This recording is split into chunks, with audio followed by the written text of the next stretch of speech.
Welcome back to the Freedom Mastery Experience podcast, where we get to the root of why you are where you're at, what's holding you back. And to be honest with you, we want to raise your temp in a good way. We want to give you more time, more energy, give you more money because we're attached to your passions. So today we're going to have some fun today because I'm going to be talking with my man, David. David and me, we met through a different mastermind and we got real close, real fast. We were like brothers from another mother. We were joking on it, cracking jokes, having fun. And he came real cool because not only is he a good person, good human, he has a child, kid, all that, but he actually does some real transformational work in rapid speed. And that's why I brought him onto this podcast, because season 2 is all about getting to the next level. And we're all high performers. We're all ready, impact driven people, but we never know what the next level is. And we knock on our ceiling. We don't know how to get past that ceiling. We struggle with the things because our answers are always right underneath our nose. You know that. But I'm bringing him on because I want him to share a little bit of his genius and share it with you. So real quick, Dave, please give us a little intro. Who are you? What makes you tick? And why are you so good at what you do? Wow, that was some pretty good questions. So who am I? First of all, I'm actually an immigrant, even though I don't sound like it. I was born in Italy. I've studied 8 different languages, kind of a linguistics expert, which helps with communication. And communication helps me in my businesses. So I'm an investor in different businesses, real estate, and I'm a business advisor. I work with high performers. I surround myself with high performers, and I really understand the way they think. Hopefully that's also the way I think. I'd like to think. And how did I get here? I would say I probably got to my lowest low, where I could only go up from there. Well, what was your lowest low when you say it like that? Because I'm curious about that. What is that lowest low? To be completely transparent and vulnerable, and sometimes as high performers, we view vulnerability as a weakness. I believe it is a strength. Right. I was in college freshman year, and I was crying just by myself in my dorm room. And I asked myself, how did I get here? And the here was me having suicidal thoughts, not wanting to be here anymore.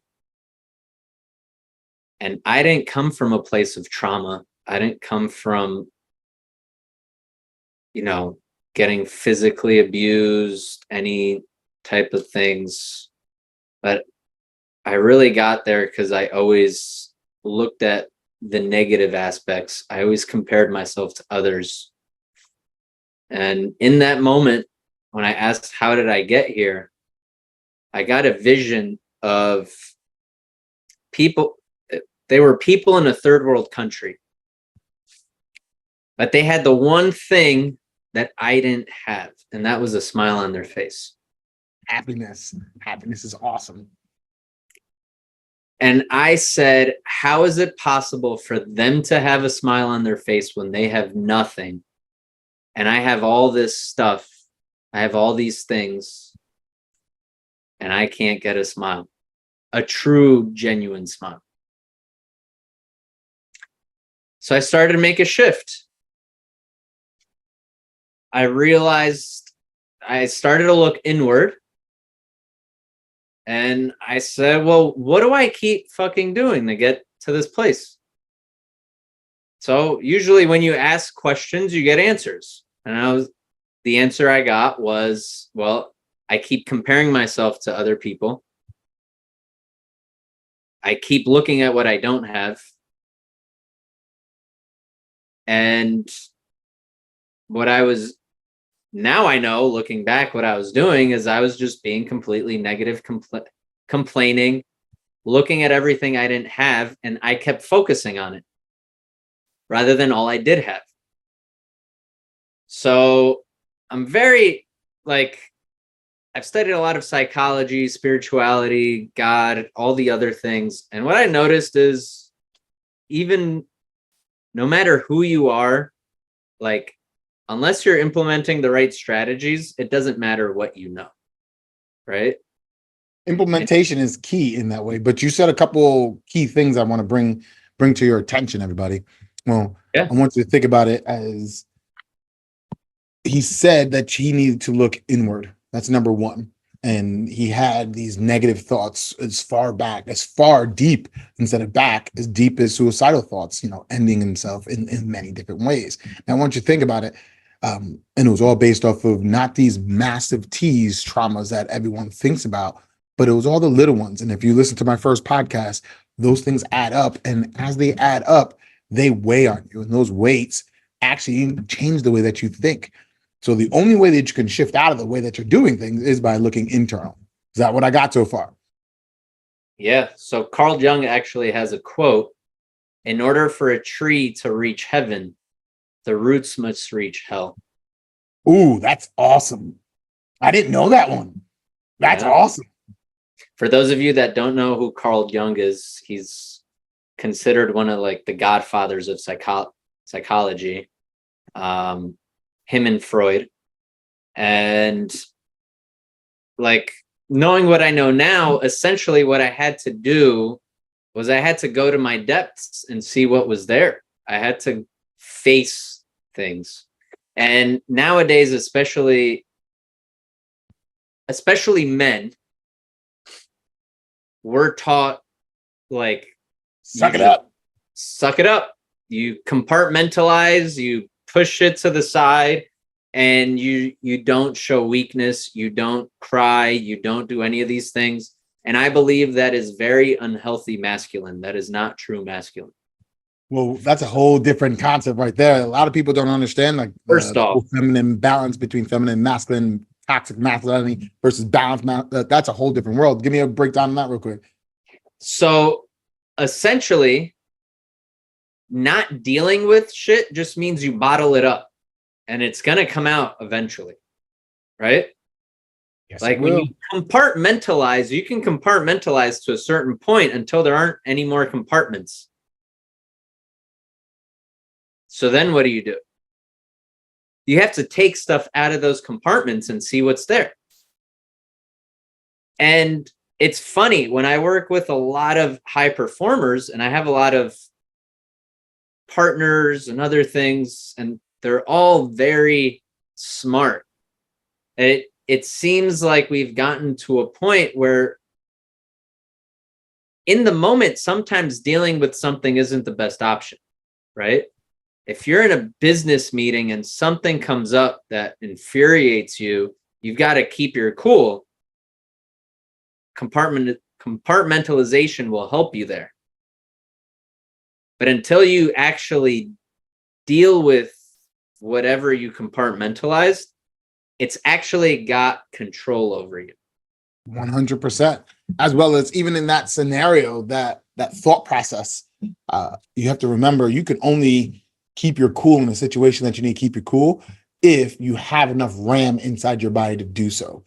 If you're too bent up, out of shape, and you're too pent up, you can't keep your cool. You're going to be reactionary. So you have to start looking inward and start clearing this stuff out sooner than later, or else you're always going to be reactionary, short temper. You're going to have a short fuse, or you're going to always be quick to the draw because you have no other place to store your mental, emotional heaviness, the things that's happening inside you in that way. So that's awesome, an awesome thought. Now, with integration, when you talked about integration, I have a different thought process behind strategy versus integration. What is your definition of integrating the strategies that you're having? I believe before you get to any type of strategies, any type of integration, you must have awareness, which is the first step towards changing anything. And it's actually, surprisingly enough, what the step that a lot of high performers have the biggest trouble with. And that's becoming aware of what's actually there. What's the truth? That is huge. With And when it even I says in the Bible, the truth shall set you free. Awareness shall set you free.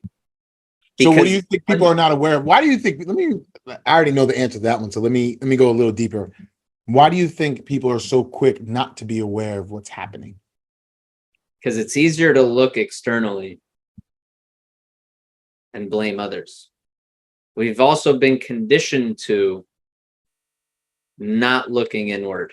We've been conditioned to sweeping stuff under the rug, like what we said, bottling stuff up, Correct. and just forgetting about it. And what I realized was I had gotten to a place of borderline suicide. And luckily, I never made any attempts.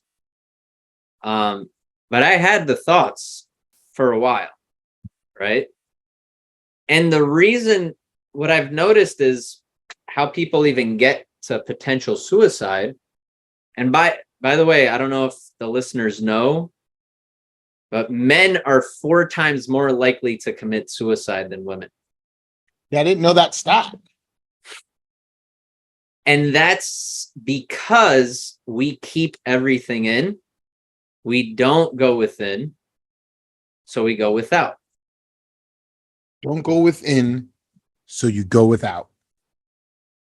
You go without the happiness. You go without all the things you truly want. And just because you're good at making money doesn't mean you're good at everything else. It's some people are good at making money by burning everything around them. That's true too. One of the things I talk about a lot uh, with my elites, let's call them, is like, all right, so you're great at making money, but the reason why I'm here, because I'm not a business specialist, I'm here to get you to now make more money because your health is on point. You're good in that world. That world has suddenly offset this one. And in order for you to get to the next level, you have to balance them both out. And I'm starting to see that flip. It's like they're really good at strategy, working the business work, but they're horrible at the personal side, dealing with their own ish, looking inward in that way. So, so relatively Which is quick. funny because one of the greatest wealth is health. I was using that as a phrase once upon a time. Your health is your wealth. And most people don't realize that. Most people spend their entire lifetime building up wealth to use it to get back their health. That is so true. And then they realize they're spending twice, almost 10 times as much trying to get back something that is not as easy. What I'm starting to realize is as I'm starting to scratch the surface and getting a person to look inward, the higher person is on that financial side and not willing to look inside, once they see something that gets them pent up. And I'm going to ask you this to see what your thought is on this. Because they're so used to either buying their way out, talking their way out, selling their way out, or just plain out ignoring it, that they have a hard time accepting that allowance of what is inside them. They fight it in a lot bigger way. Have you noticed that as well, or am I off here? So usually people that have gotten to that standard are very logical. Right? Correct. Being smart and being logical can be a double-edged sword. Because you can be so smart and logical to see things from any point of view and make sense of it from your point of view. Go ahead. So people don't like to be wrong. No, especially a person that's a CEO that has to get his way and go. Someone that gets paid to be right all the time does not like to be wrong. So when 100%. Something comes up and they see something within themselves that shows them the opposite of what they thought or what they believe, they try to make sense of how that couldn't be. Correct. So they use their tactics that they used before. So here goes 2 questions for you. that can help out a lot of different people. One, how do you get a person to now start looking within to find that thing that's holding them back so they can get to the next level? And then two, what do they do with that information from there? So one of the things I've learned, because I'm kind of a little bit of a nerd when it comes to psychology and business strategy and all those things, is AI as well. AI as well. Okay. I'm just a nerd, guys. Go ahead. So one of the things I came about that I've learned is this thing called values. And nowadays people are open. We've heard of core values, business values. Now, what most people don't understand is we actually have a value system for practically anything that we do. And it's our deepest level programming. So when I work with someone, one of the first things I want to do is understand their value system. And if we're working in business, and understand the way they make their decisions. Now, the best way to do this, you can do it by yourself, right? It helps if someone else is eliciting it for you, and you can do it by yourself. You essentially want to understand what's important to you in that area. So let's say career or business. You want to ask yourself, well, what's important to me in business? And you come up with like 1 or 2 word answers, right? So some people will throw out impact. Some people will throw out money. Some people will throw out like abundance. Some people throw out integrity, whatever it is for you. Don't think about it. Allow it to come out. So whatever words come up right away, just whatever, you keep asking yourself, well, what's important to me in business? What's important to me in business? What else? What else? What else? And then think about what motivates you in business. Well, now, do you find that most people actually know what motivates them besides, I need to make more money, I need to help out everybody else? Like when you're doing this, is it a personal thing? Ask yourself that question, and whatever word or 2 words come up is the exact right answer. Correct. We're not denying that, but I'm gonna ask. Most people do things for other people, not for themselves. When you're doing this, they value doing things for other people. So that's what you're looking for. Got it. Whatever it is, but whatever gets you motivated could be, well, I get excited before I get motivated. I get motivated when an opportunity comes up. I get motivated when I'm inspired. When your back is against the wall, people get motivated as well. Here's the thing. Back against the wall is a move away thing. But what I mean by that is it's said in a negative. Now you spoke about that before. Let's give everybody a little 101 on that. Say it positive. Let's do it through a client story, for instance. Instead of doing a direct, tell me your story. I'll give you exactly. So I have a business partner, one of the businesses, and at one point in time we were working on something, and I'm just like, yo, this, I don't know if we can curse on here, but this MFer. You already did, but go ahead, bro. Oh yeah, this motherfucker has like zero urgency. And anyone that's in business knows you need some urgency. Like you need to do stuff and implement quickly. So what I did, rather than ring him a new one, I actually elicited his values in time. Surely enough, there was absolutely nothing there that was remotely close to urgency. Now, I understood the way he made his decisions in time, right? Like there was efficiency there. There were other things. There wasn't urgency though. So I wanted to understand if there's no urgency, and urgency is something natural when you're trying to create something, what was hindering him from feeling urgency? So this is where if you don't go within, you go without. He was going without urgency until he went within. We found out that he actually had a belief of there isn't enough time. Now, I'm sure a bunch of people listening to this, as I just said, there isn't enough time, are like, but there isn't enough time. To which I say, but you have the same amount of time that Richard Branson has, and he owns 400 companies, and he probably works an hour or two a day, if that. So he's if a got person doesn't have enough time, why isn't he taking action immediately? Like, I'm just flipping the coin on that one belief and that one thought. So what was actually stopping I him? believe most beliefs can show up different ways, right? Mm-hmm. So someone can have, there isn't enough time, and they've got urgency, Too much of it, and they react. too much of it, which is the way he used to be back in the day. Or you can say there isn't enough time. Why should I bother? Correct.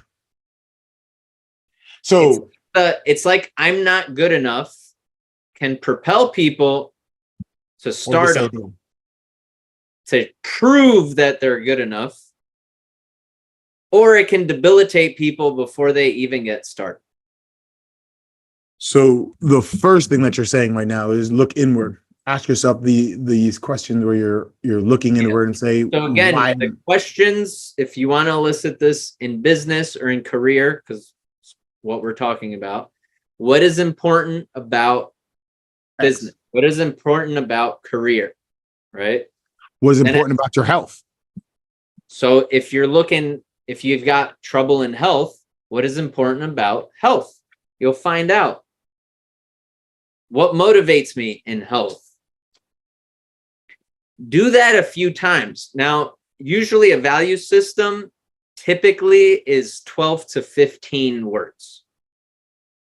Plus or minus, some people will get like maybe 10, 11.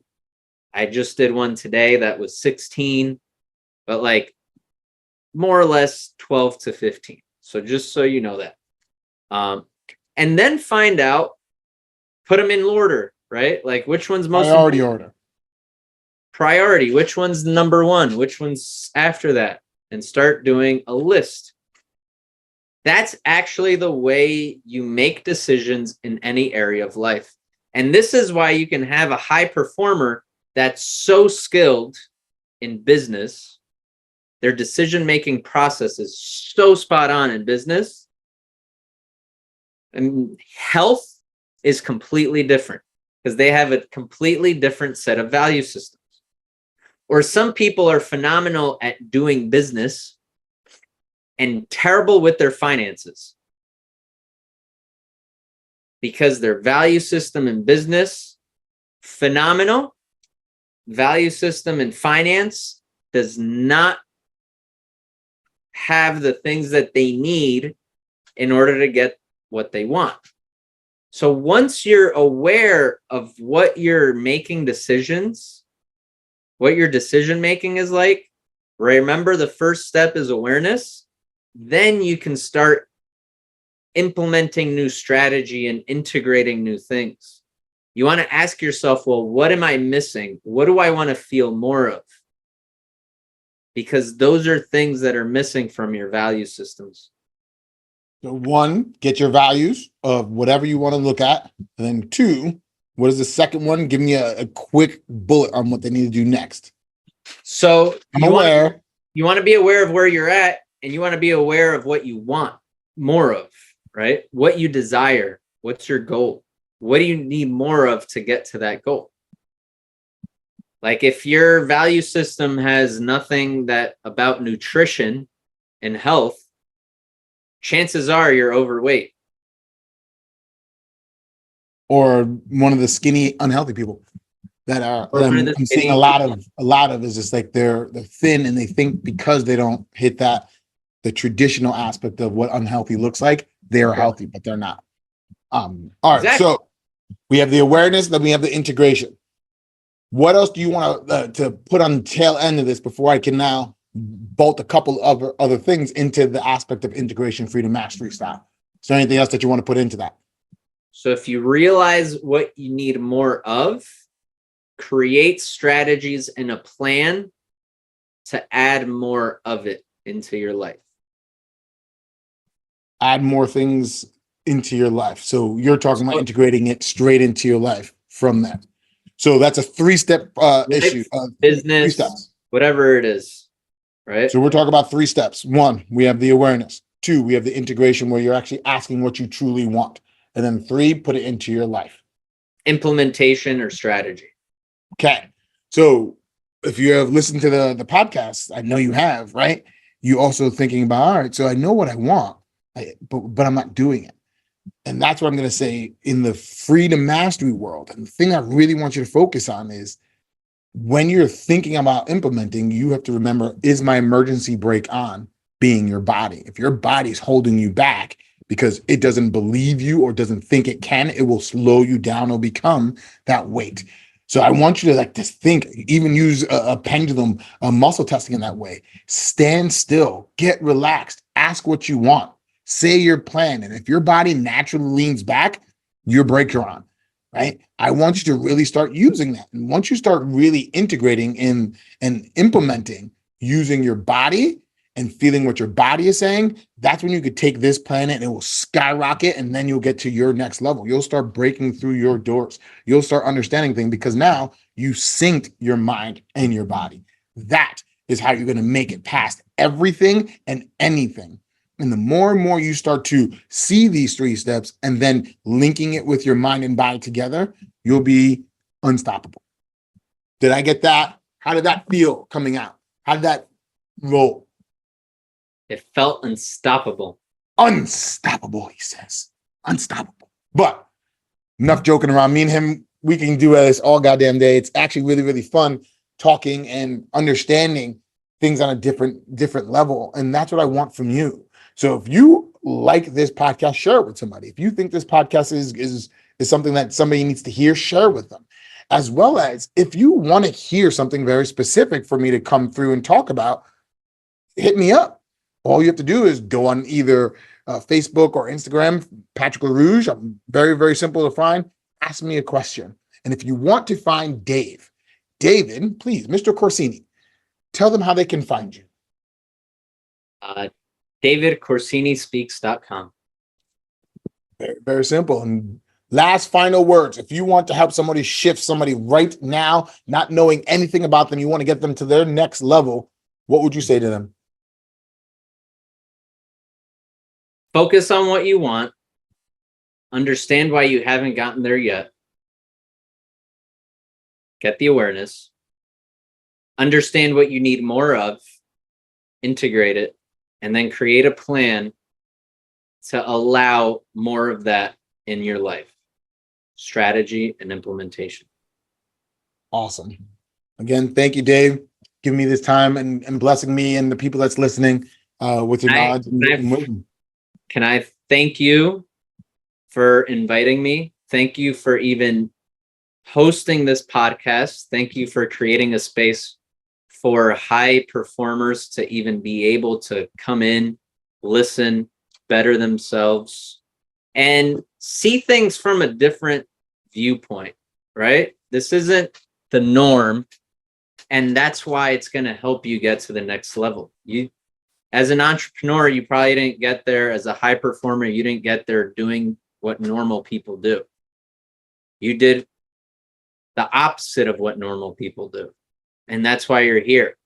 So if you've gotten to this point, let me thank you, listener, for having trusted us with this interview and having invested in you and always growing and becoming better and getting to that next level. Thank you, my man.